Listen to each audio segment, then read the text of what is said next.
Hello good morning सगळ्याला मित्रांनो, कसे सगळे मस्त आणि मजेत ना? तर मित्रांनो बघा, मजेतच राहिलं पाहिजे. आज मित्रांनो तुम्हाला बघा नवीन लोकेशन दिसत असेल. तर मित्रांनो आज आपण आलोय बघा दाजीच्या इकडं. मित्रांनो तुम्ही बघू शकता बघा, लोकेशन सगळं हिरवळ असं बघा. इकडं अजिबात उन्हाचा अजिबात दुष्प्रभाव होत नाही बघा, कारण की सगळीकडे झाडं आहेत बघा. तर चला मित्रांनो तुम्हाला बघा दाजीचं रान दाखवतो, जर व्लॉग कंटिन्यू करा. इथनं बघा असं खाली रान आहे आणि इकडं असं डोंगर भाग असल्यासारखं आहे बघा. इकडं वरती असं त्यांचं घर आहे आणि इकडं बघा अशी जांभळीचं झाड आहे बघा.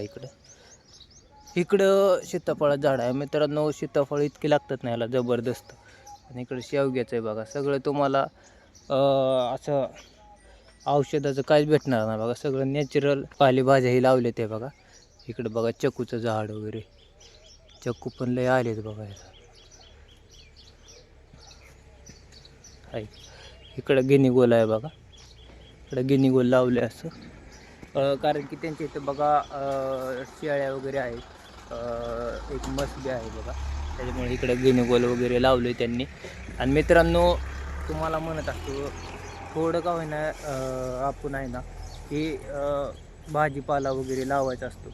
कारण की आत्ता बघा सगळं औषधाचं चालू आहे बघा. शेतकरी लोक काय करतात की कमी वेळात जास्त फायदा उचलण्यासाठी बघा की जास्त औषध फवारणी करतात. त्याच्यात त्या कंपनीने पहिलेच लिमिट दिलेलं असतं, ती त्या लिमिटपेक्षा जास्त बघा औषधे वापरली तर मित्रांनो बघा त्याच्यापासून वेगवेगळे आजार होत आहेत. कॅन्सरचे पेशंट खूप वाढत आहेत बघा मित्रांनो. आपल्या चॅनलवरती बघा कॅन्सर हॉस्पिटलचा बघा व्हिडिओ टाकला आहे आपण, तुम्ही बघू शकता मित्रांनो. चालायला जागा नाही एवढं असं कॅन्सरचे बघा पेशंट आहेत दवाखान्यात. आणि मित्रांनो असे खूप सारे बघा पूर्ण भारत देशात हॉस्पिटल आहेत कॅन्सरचे. मग तुम्ही विचार करा की किती लोक कॅन्सरग्रस्त झालेत.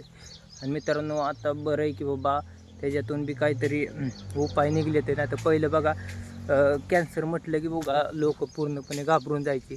पण आता असं काही एवढं विशेष नाही आहे, कारण की त्याच्यावर इलाज आहे. पण मित्रांनो इलाज आहे म्हणजे त्याला बी वेळ खूप जातो बघा. 1-1.5 वर्ष लागते तो नीट व्हायला.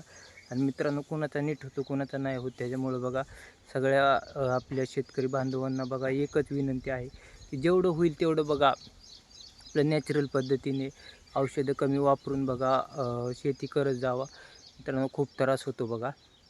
तर असं नाही मित्रांनो, इकडं बघा भुईमुग वगैरे लावलं आहे. हे आंब्याचं झाड आहे बघा. आंबं पण आलेत बघा, खूप गोड आंबा आहे इकडं. सगळं मित्रांनो अजिबात त्याच्यावर औषध बिवषध काय अजिबात फवारत नाहीत बघा. सगळं नॅचरल आहे बघा. इकडं कांदा लावला आहे, असा अडकवला आहे बघा. इकडं मोटर आहे त्यांची.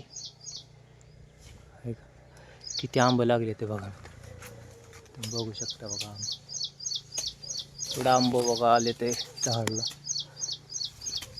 काय रे ते बघा सगळ्या पिकायचे. आणि मित्रांनो ही मोठा आंबा आहेत बघा. इकडं तुम्हाला जवळनं दाखवतो बघा.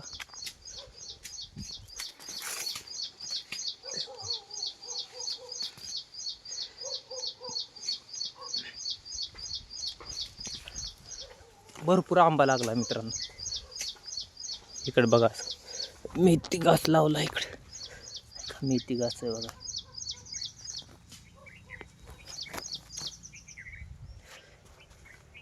ही बघा याला काय म्हणते ती, ही ह्याला काय म्हणते मित्रांनो नक्की कमेंट बॉक्समध्ये सांगा. माझ्या अंदाजाने ह्याला कांडी गवत म्हणते ती, काय माहिती. हो का मित्रांनो तुम्हाला सांगितलेलं मी आहे का. हो का इकडं वांग्याची झाडं लावली ती बघा, रोपं. आता वांगी फुलं आले ती बघा, अजून वांगी नाही ती याला. इकडं मिरच्या लावले ते बघा. मिरच्या आहेत बघा याला, मिरच्या आले ते बघा. इकडं आहे असे हे वांग्याचं रोप आहे ते बघा.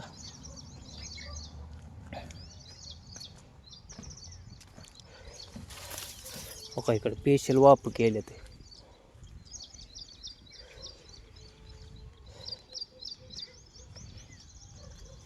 हो का याला वांगे आले ते. एकदम नॅचरल पद्धतीचं वाघ, अजिबात ह्याच्यात औषध फवारणी नाही काय नाही.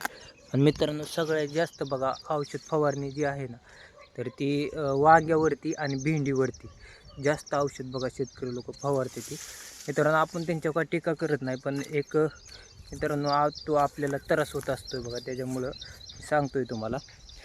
आणि इकडे बघा, इकडे लावले.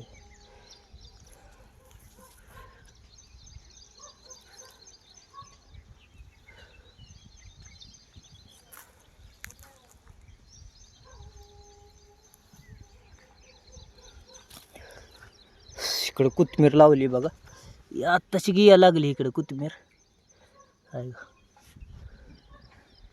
औषधाचा विषय नसतो बघा मित्रांनो. इकडे मेथी लावली बघा.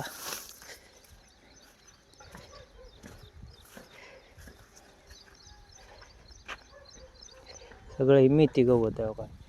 असं मेथी गवत आहे ना मित्रांनो का, असं बुडातनं बघा काढायचं नाही. इथनं अर्धच कट केलं आहे बघा. ही परतनं पाठीमागनं अजून परतनं बघा ही फुटताच. त्याच्यामुळं बघा त्याला असं कट करायचं. हे बघा कसं कट केलं आहे, असं कट करायचं बघा. आणि मित्रांनो शेरडं वगैरे खूप खातात बघा ह्याला मेथी गवतला. आणि जे दुधाच्या शेळ्या असतात ना मित्रांनो, त्याला दूध खूप येतं बघा मेथी गवतनी. त्याच्यामुळं बघा मेथी गवत खूप पौष्टिक असतं हे शेरडांना. मित्रांनो इकडं बघा ही घरापासून ते इकडं काही ऊस आहे ना, हे ऊस बी त्यांचाच आहे. लय रान नाही बघा, एक पाऊण एकर किंवा 1 एकर असेल बघा. आणि त्याच्यातच बघा त्यांनी नियोजन कसं भारी केलं आहे. तर ही क्षेत्र सगळं बघा तुम्ही बघू शकता. तर ही वरचं क्षेत्र आहे तिकडं, त्या आंब्याच्या झाडात दाखवलं तुम्हाला. ते सगळं बघा शेरडांसाठी गुरांसाठी केलं तिकडं, गुणी गोल वगैरे. आणि इकडं जे आहे ना ते इकडं ही थोडंच आहे बघा. ही किती गुंठ असेल, 1-2-4 गुंठ असेल, 4-5 गुंठ बघा. 4-5 गुंठ्यात बघा त्यांनी. मित्रांनो बघा सगळी रासायनिक शेती न करता औद्योगिक शेती बघा यांनी सेंद्रिय शेती ही करतात बघा आमचे दाजी. तर मित्रांनो जेवढं होईल तेवढं बघा रासायनिक शेती टाळा आणि सेंद्रिय शेतीकडे वळा. तर चला मित्रांनो अजून खाली दाखवतो तुम्हाला जाऊन. तर चला. तर इकडं बघा मित्रांनो ह्या तुकड्यात मका आणि ऊस लावला आहे बघा. तर जागा जरी कमी असली ना, तर आपण जर डोक्याने शेती केली ना, तर त्याच्यातून भरपूर उत्पन्न मिळत असतं बघा. तर ह्यांचं नियोजन बघा कसं आहे. इकडं ऊस बी लावला आहे आणि मका बी लावली.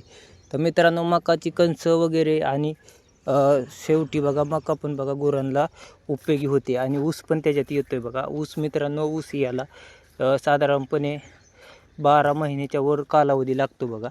तर त्याच्यामुळं बघा मित्रांनो आपल्याला 12 महिने त्याचा वेट करावा लागतो. आणि मकाचं कसं आहे, एक 3-4 महिन्यात बघा मका येते.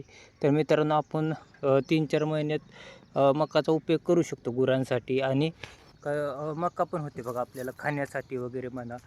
तर त्याच्यामुळे बघा ह्या प्रकारे ह्यांनी शेती केली. तर मित्रांनो चला असू द्या, थांबतो इथेच, खूप मोठा व्लॉग होत चालला आहे. तर मित्रांनो कसा वाटला आजचा व्हिडिओ नक्की कमेंट बॉक्समध्ये सांगा. आणि बघा जास्तीत जास्त मित्रांनो आपल्या चॅनलला शेअर करा, व्हिडिओला शेअर करा, लाईक करा, कमेंट करा. आणि तर चला मित्रांनो, ओके बाय, टेक केअर.